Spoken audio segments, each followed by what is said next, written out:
Questa lezione ha l'obiettivo di capire il ruolo che ha la formazione nello sviluppo e nell'accompagnamento delle esperienze di agricoltura sociale, in particolare perché c'è una grande attività di formazione all'interno di questo progetto. E quindi per farlo abbiamo pensato di strutturare questa lezione come una sorta di colloquio fra me e Elena che lavora all'interno della cooperativa agricola Capodarco ed è il cuore di questo progetto perché lo sta seguendo in tutte le sue parti. Poi successivamente ci saranno invece delle lezioni dedicate proprio a alcuni strumenti e attività della formazione che riguardano essenzialmente la formazione degli adulti. Quindi intanto ringrazio Elena per essere qui presente, per essere disponibile a sottoporsi a questa sorta di intervista che facciamo e vorrei chiederti Elena come prima cosa il perché è stato scelto di realizzare un progetto sulla formazione per l'agricoltura sociale con degli altri partner. Allora, grazie, innanzitutto buongiorno o buonasera a tutti a seconda di quando vedrete questo video. Sì, sono Elena Campolongo di Agricoltura Capodarco, che è un po' l'ente leader di questo progetto.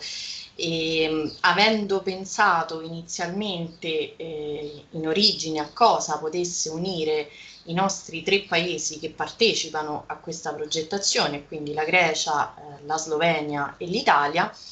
abbiamo pensato alla formazione perché è un po' un vulnus che abbiamo riscontrato in tutti e tre i paesi coinvolti. È un vulnus e al tempo stesso però è un elemento centrale dell'agricoltura sociale, la formazione non solo degli operatori, ma di formatori stessi che possano all'interno delle proprie realtà veicolare e trasmettere quello che è il valore dell'agricoltura sociale, le pratiche e anche tutta la legislazione che sottostà a delle realtà come la nostra che si occupano di agricoltura sociale. Ed effettivamente il grande problema che riscontriamo in Italia, ma che poi è stato riscontrato anche in Grecia e in Slovenia, è che è difficile non solo muoversi all'interno del nostro mondo, ma trovare persone che abbiano cognizione di cosa significhi essere un operatore di agricoltura sociale, per il semplice fatto che ormai lo sappiamo, un po' avendo affrontato il modulo 1 insieme, l'agricoltura sociale è una materia no binaria, cioè unisce in sé la vocazione agricola e la vocazione sociale, per cui deve tentare di mettere insieme due mondi molto differenti tra di loro e gli stessi operatori devono essere delle persone versatili in grado sì di accompagnare dei percorsi di inclusione sociale e lavorativa, ma allo stesso tempo anche in grado di avere delle nozioni di base sulle scienze agronomiche, per dire. Bene, questa è una grande sfida perché appunto sono coinvolti tanti temi differenti, tante materie, se vogliamo, differenti, ragionando nei termini classici della formazione, ma anche persone differenti che sono coinvolte nella formazione, perché come dicevi tu, non ci sono gli operatori dell'agricoltura sociale, non abbiamo una figura professionale, forse non serve nemmeno una figura professionale, ma allora chi sono i soggetti che possono partecipare, che dovrebbero partecipare alla formazione sull'agricoltura sociale?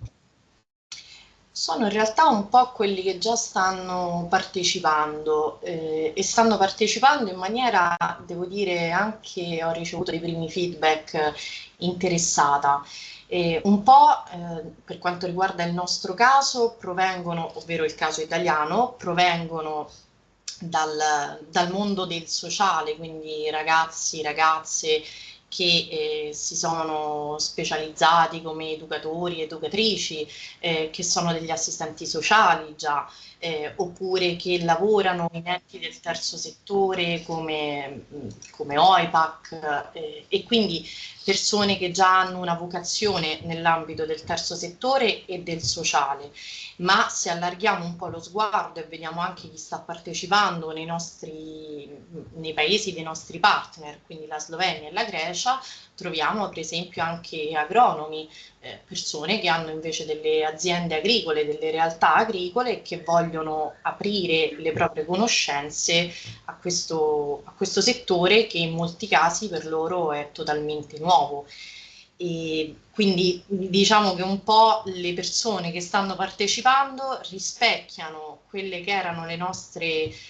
aspettative alla base, e cioè di dare degli strumenti in più da un lato al mondo del sociale e dall'altro al mondo agricolo, per poter pensare a delle realtà un pochino più complesse come quelle che sono le nostre realtà che fanno agricoltura sociale. Quindi, visto che le persone che stanno facendo, ma che anche in futuro potrebbero fare formazione sull'agricoltura sociale sono così differenti, quali caratteristiche deve avere questa formazione, secondo te, secondo l'idea del progetto? Che cosa caratterizza questo percorso in particolare? Innanzitutto quello che lo caratterizza secondo me è la sua capacità di essere duttile e adattabile a contesti molto differenti tra loro. Se noi prendiamo quelli che sono stati i risultati di un primo mapping condotto in Italia, in Slovenia e in Grecia, ne sono emerse delle realtà profondamente differenti a livello nazionale e poi un po' anche per il principio di sussidiarietà, no? A livello anche regionale e proprio territoriale. Pensiamo al nostro caso italiano, non esistono realtà, non esiste un concetto univoco di agricoltura sociale, ciascuno di noi applica il concetto di agricoltura sociale in modo diverso, perché sappiamo storicamente che è un processo bottom up, cioè sale dal basso verso l'alto e quindi ha una sua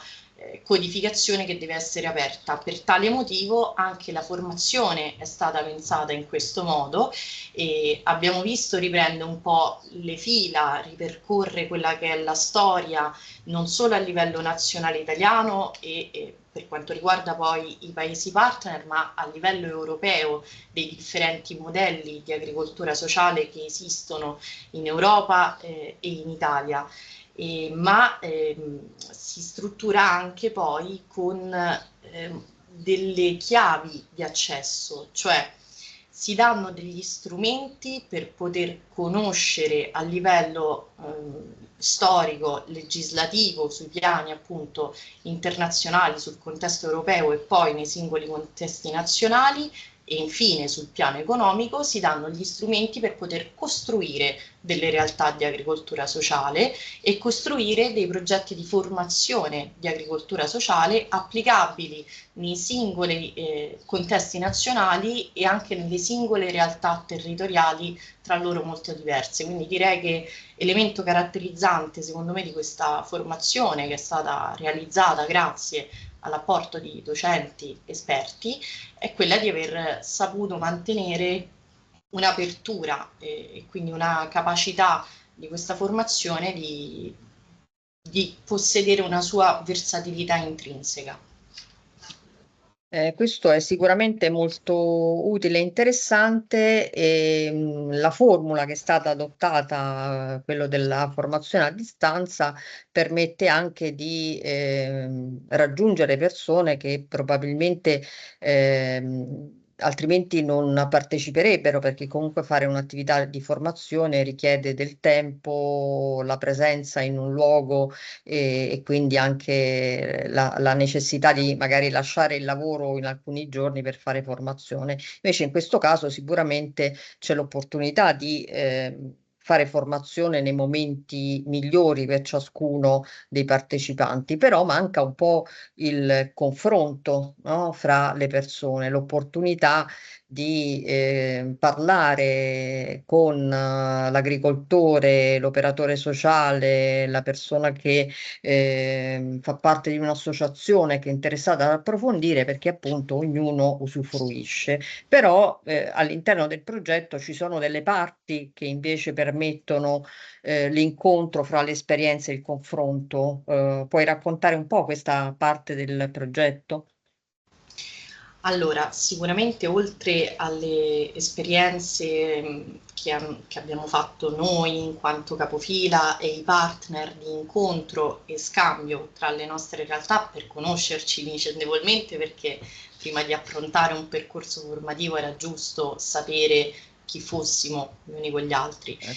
Dopodiché la soluzione della formazione asincrona e a distanza è diventata, soprattutto per unire persone che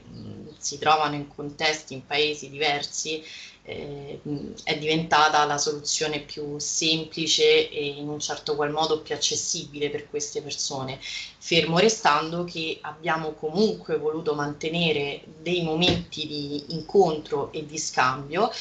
Li abbiamo chiamate attività on the job perché abbiamo un po' risposto anche a quelle che sono tutte le raccomandazioni in tema di formazione, nel particolar caso dell'agricoltura sociale. Pensiamo al regolamento europeo del 2013, ci dice, no, che sono altamente consigliate attività di coaching,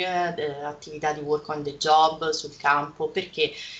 obiettivamente le realtà di agricoltura sociale, come abbiamo detto, nascono sul territorio ed è impensabile non vedere, non conoscere direttamente, non lavorare direttamente sul campo quando si va a studiare l'agricoltura sociale, perché non è una materia teorica, anzi è una materia che abbiamo fatto divenire teorica, ma che parte sull'aspetto pratico. Per questo motivo sono previste delle ore di formazione in presenza, di incontro e anche di scambio tra i diversi partecipanti, non solo italiani, ma abbiamo avuto la possibilità anche di ospitare alcuni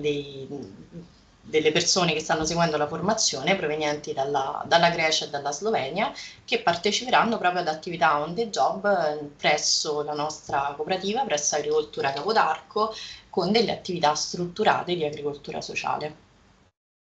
Il percorso formativo prevede anche un modulo, una parte che riguarda appunto la formazione, che è quella che stiamo facendo noi, perché chi fa questo percorso poi potrà ripeterlo con persone che vogliono lavorare in agricoltura sociale. Quindi l'impatto di questa attività formativa sarà ancora più grande. Quali sono le prospettive, cioè l'attività che verrà dopo? In linea di principio, quello che dovrebbe avvenire poi è un po' appunto un principio di sussidiarietà e quindi le persone che hanno seguito questo corso, diciamo un corso di livello anche abbastanza avanzato, lo possiamo dire, avranno gli strumenti per progettare a caduta una piccola formazione a loro volta all'interno delle proprie realtà, dei propri contesti nazionali e dei propri contesti lavorativi. Quindi l'idea è quella di formare dei formatori affinché a loro volta siano in grado di progettare delle realtà magari un po' difficili, però sicuramente mettere in atto dei progetti di agricoltura sociale formando a loro volta degli operatori da impiegare sul campo, perché la grande difficoltà che un po' tutti abbiamo è quella di trovare persone che abbiano cognizione di cosa significhi lavorare in contesti come questi. Io porto sempre l'esempio quando facciamo dei colloqui di lavoro a ragazzi, ragazze che magari sono degli educatori. Spesso anzi sono degli educatori perché quando si cerca questa figura emerge un match con l'educatore professionale e gli si deve spiegare che appunto l'operatore d'agricoltura sociale è in realtà un ornitorinco, no? Un animale che non si sa bene cosa sia, se un mammifero o altro. Ed effettivamente è sì un educatore, uno psicologo o magari ancora un agronomo che segue persone, diversi target, poi perché l'agricoltura sociale non si occupa solo di disabilità, ma di diverse fragilità sociali e quindi segue sul campo in attività agricole che siano la cura della vigna o la cura degli animali della fattoria didattica, orticoltura, floricoltura e quindi si deve saper sporcare le mani e allo stesso tempo essere in grado di creare dei rapporti di gruppo relazionali e di supporto a persone che hanno delle fragilità in più. Quindi l'auspicio di questa formazione è che renda le persone che all'interno delle proprie realtà hanno un ruolo di responsabilità consapevoli di come si progetta una realtà di agricoltura sociale e soprattutto di come si formano gli operatori che dovranno andare a lavorare poi sul campo insieme ai gruppi vulnerabili, come vengono definiti. Quindi pian piano il progetto riuscirà a raggiungere sempre più persone e si spera che in questo modo, aumentino anche le competenze, sicuramente la conoscenza, ma anche le competenze per poter poi lavorare nel campo. E questo attraverso appunto un passaggio, come dire, di testimone da uno all'altro. Però immagino che, i materiali e i risultati verranno poi messi anche a disposizione di chi non sta partecipando in questo momento, ma che poi successivamente potrà utilizzarli, è giusto? Assolutamente sì, nel senso che già la formazione è pubblica, non abbiamo messo dei vincoli o delle restrizioni, abbiamo chiesto soltanto alle persone che hanno scelto di aderire di sottoscrivere un form di accettazione, ci sarà poi una piccola parte di valutazione, fermo restando che però chiunque può entrare sul sito e sul canale di progetto e fruire della formazione anche non volendo magari ora in questo momento intraprendere questo percorso perché è giusto che insomma i fondi pubblici siano restituiti al pubblico, no? E quindi che giustamente tutti possano accedere a questa formazione, fermo restando che coloro i quali hanno deciso di impegnarsi in questo percorso verranno seguiti durante tutta questa fase di formazione, accompagnati e supportati da noi.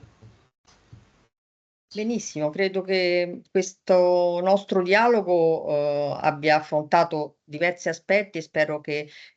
sia utile per chi ci ascolterà, per capire meglio, il progetto e collocare questa, sua esperienza all'interno del proprio, percorso di avvicinamento, di consolidamento, sull'agricoltura sociale.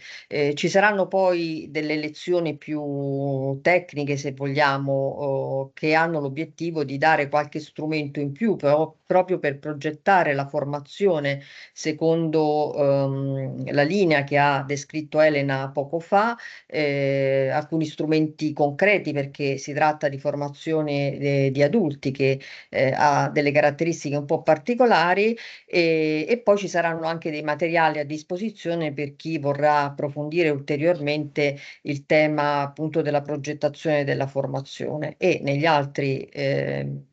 moduli successivi invece proprio degli strumenti per progettare e realizzare attività di formazione. Grazie mille Elena e grazie a tutti. Grazie a te.